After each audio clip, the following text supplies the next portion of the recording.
friends, welcome back to our channel. Today I'll be showing you a process on how you can change your Facebook password on your computer. If you are watching us for the first time, don't forget to subscribe to our channel, press the bell icon so that YouTube will notify you whenever we post a new video. There might be many reasons for you to change your Facebook password, but at the end, changing your password can save you from not only current threats but future potential hacks as well. To change your Facebook password, first go to your web browser and sign in to your Facebook account. Click on the account button on the top right corner after the sign in is complete. Find settings and privacy from the menu and click on it.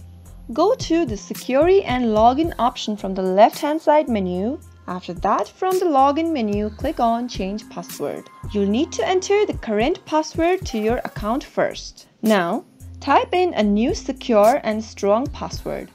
Retype your password just to confirm it is correctly being updated. And finally, click on Save Changes. And that is it. Your password for Facebook will change. Thank you so much for watching. If you think the video helped you in any way, don't forget to give it a thumbs up. I'll be back again with more videos like this. Till then, goodbye.